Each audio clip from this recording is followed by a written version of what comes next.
నమస్కారం. ఇది సంగతికి స్వాగతం. దేశంలో సాధారణ ఎన్నికలకు మరో 15 నెలల సమయం ఉండగానే రాజకీయం వేడెక్కింది. ఈ సమయంలోనే రేపటి నుంచి ప్రారంభం కానున్న పార్లమెంటు సమావేశాలు ఎలాంటి మలుపులు తీసుకువస్తాయోననే ఊహాగానాలు రాజకీయ సందడి చేస్తున్నాయి. దేశ చిల్లర వర్తకంలోకి విదేశీ ప్రత్యక్ష పెట్టుబడులను ఆహ్వానిస్తూ కేంద్రం తీసుకున్న నిర్ణయంపై మండిపడుతున్న విపక్షాలు శీతాకాల సమావేశాల్లో అస్త్రశస్త్రాలు సిద్ధం చేస్తున్నాయి. ఎఫ్డీఏపై పార్లమెంటు ఆమోదం తర్వాతే అనుమతి అన్న కేంద్రం మాట తప్పడాన్నే ప్రధానాస్త్రంగా ప్రయోగించనున్నాయి. హక్కుల ఉల్లంఘనతో పాటు ఓటింగ్తో కూడిన చర్చ కోసం ఇప్పటికే సభాపతికి నోటీసులిచ్చాయి. ఇక తృణమూల్ కాంగ్రెస్ అవిశ్వాసంపై ఏమాత్రం వెనక్కి తగ్గడం లేదు.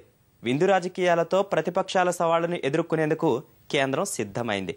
గతంలో తుడిచిపెట్టుకుపోయిన శీతాకాల వర్షాకాల సమావేశాల నీడలు ఇంకా వెంటాడుతూనే ఉన్నాయి.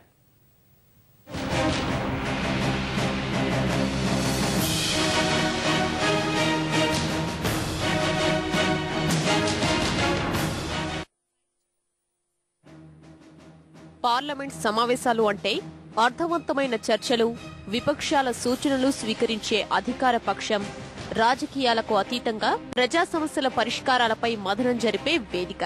ఇదంతా దశాబ్దాల క్రితం నాటి ముచ్చట. ఇప్పుడంతా రాజకీయ లబ్ధే. తప్పు మీదంటే మీదని విరుచుకుపడడమే సమావేశాల విధి విధానాలుగా అధికార ప్రతిపక్షాలు మార్చేశాయి.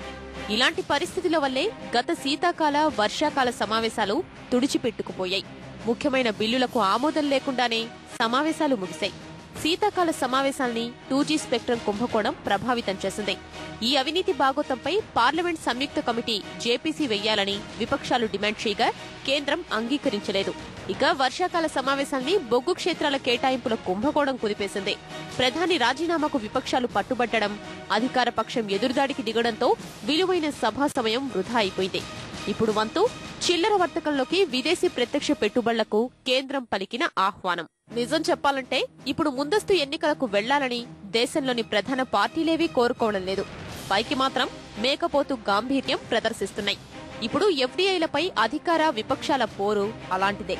ఎఫ్డీఐలపై నిర్ణయం వెనక్కి తీసుకోకుంటే అవిశ్వాసం ప్రవేశపెడతామని ఒకరు కత్తులు దూస్తుంటే ఓటింగ్తో కూడిన చర్చకే ప్రాధాన్యమిచ్చి కేంద్రాన్ని ఇరుకున పెట్టాలని మరికొన్ని విపక్షాలు వ్యూహాలు రచిస్తున్నాయి. ఈ మేరకు మిత్రపక్షాలతో సమావేశం జరిపిన ఎన్డీఏ భాగస్వామ్య పక్షాలు 184 నిబంధన కింద ఎఫ్డీఐలపై ఉభయ సభల్లో ఓటింగ్తో కూడిన చర్చ కోసం నోటీసులు ఇవ్వాలన్న నిర్ణయాన్ని ఏకగ్రీవంగా బలపరిచాయి.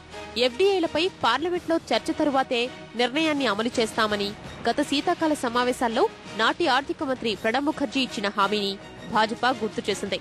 ప్రజల్ని మోసం చేసిన ప్రభుత్వానికి పాలించే అర్హత లేదంటూ ఓటింగ్ పై తన వైఖరి చెప్పింది.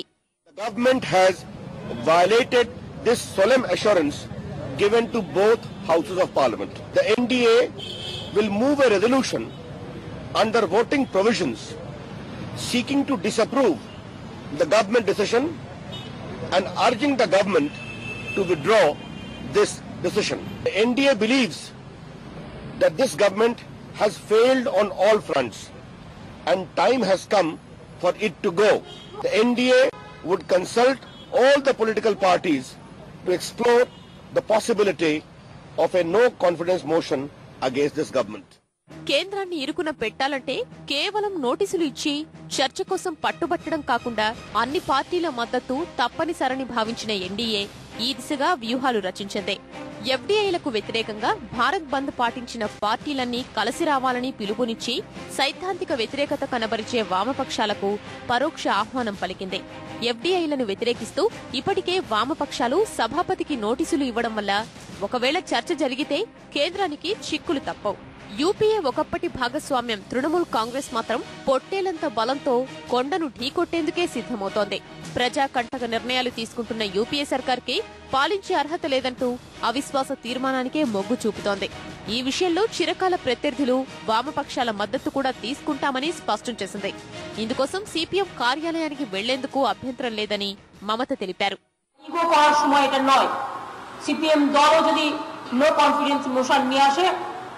তৃণমূল কংগ্রেস নিশ্চয়ই ভাববে এবং যদি ইস্যু যদি এক হয় আমার কোনো আপত্তি নেই, এমনকি সেই মোশনকেও সমর্থন করতে। লাইক দিস আমি রিকোয়েস্ট করবো তাদের এটা ভেবে দেখুন।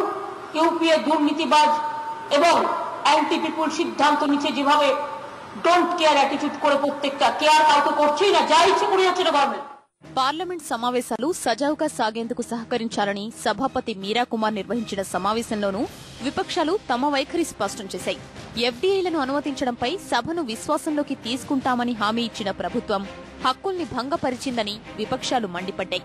ఈ మేరకు భాజపా రాజ్యసభ సభ్యులు ప్రకాష్ జవదేకర్, రాజీవ్ ప్రతాప్ రూఢి ఎఫ్డీఐలకు అనుమతిచ్చిన వాణిజ్య శాఖ మంత్రి ఆనంద్ శర్మకు హక్కుల ఉల్లంఘన నోటీసులిచ్చారు.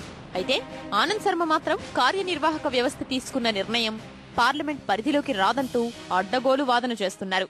ప్రభుత్వాన్ని కూల్చాలని, ఇరుకున పెట్టాలని విపక్షాలన్నీ దాదాపు ఒక్క తాటి మీదకొస్తుంటే యూపీఏకి నేతృత్వం వహిస్తున్న కాంగ్రెస్ తన పని తాను చేసుకుపోతోంది.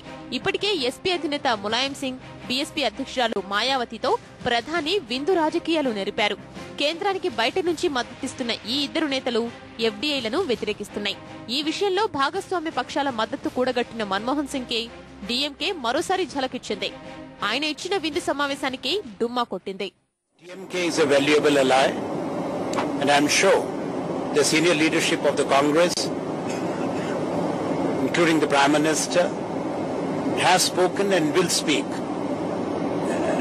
to the DMK leadership. We will convince them that all the concerns that have been expressed in the past have been addressed in shaping the policy. और मैंने भारत के बाहर जाकर देखा है, अमेरिका में जाकर देखा है कि यहाँ ये एफडीआई जैसे इंस्टीट्यूशन सेटअप किया, मगर फिर भी रिटेल दुकानदार अच्छी तरह से अपना कारोबार करते। అవిశ్వాసం, ఓటింగ్ నోటీసులను పక్కన పెడితే ఈ దఫా పార్లమెంట్ సమావేశాలు సజావుగా సాగడంపై నీలి నీడలు కమ్ముకుంటున్నాయి. ఎఫ్డీఐలు సహా 2G, బొగ్గు క్షేత్రాల కేటాయింపుల కుంభకోణాలు సభలో వేడి పుట్టించే అవకాశాలు ఉన్నాయి.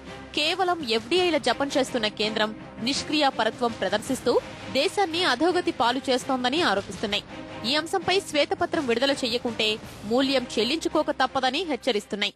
हमने स्पीकर साहिबा से भी और सरकार से भी ये अनुरोध किया है कि संसद को सही रूप से चलाने के लिए वो 184 के हमारे नोटिस स्वीकार कर ले। एफडीआई इन रिटेल पर एक बार चर्चा हो जाए और उस पर मतदान हो जाए और फिर संसद बाकी इश्यूज पर, बाकी मुद्दों पर चले।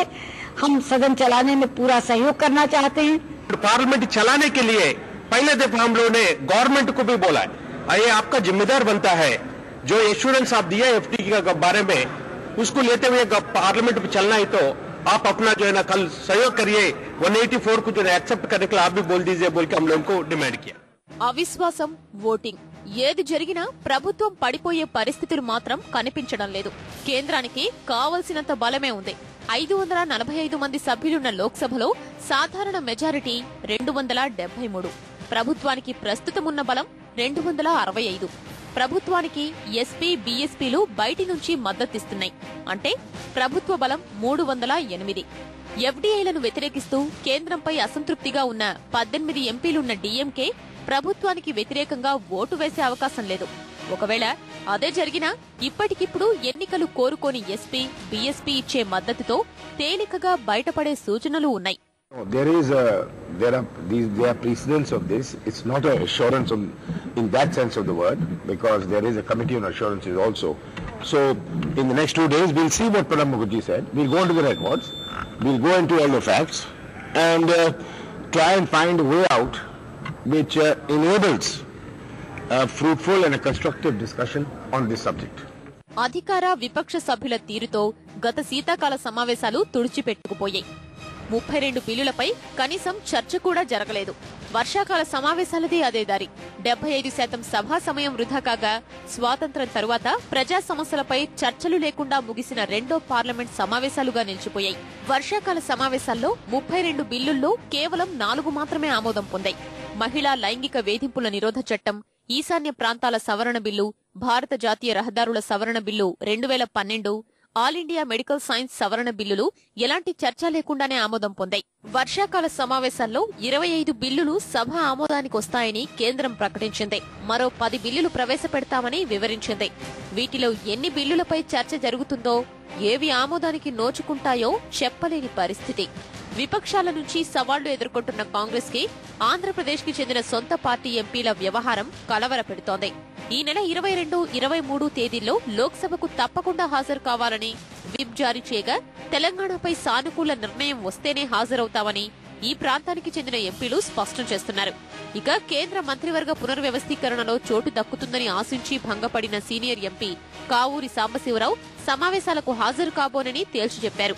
మరో సీనియర్ ఎంపీ రాయపాటి సాంబశివరావు వైఖరి కూడా తేలాల్సి ఉంది. ఓటింగ్, అవిశ్వాస బలాబలాల ఫలితాలు ఎలా ఉన్నా పార్లమెంట్ సమావేశాలు కొనసాగితే అర్థవంతమైన చర్చలు జరిగేలా ఇకనైనా పార్టీలు చొరవ చూపాలి. రాజకీయ బలాబలాలకు స్వస్తి పలికి నిఖార్సైన చర్చ జరపాలి. ప్రజా సమస్యల్ని చర్చించే వేదికపై లాభ నష్టాల బేరీజు వేసుకోవడమంత దివాళా కోరుతనం లేదని ఇప్పటికైనా పార్టీలు గ్రహించాలి. పట్టుదలకు పోకుండా సభ సజావుగా సాగేందుకు సహకరించకుంటే రాజకీయాలంటే విలువ లేకుండా పోతుందని గ్రహించాలి.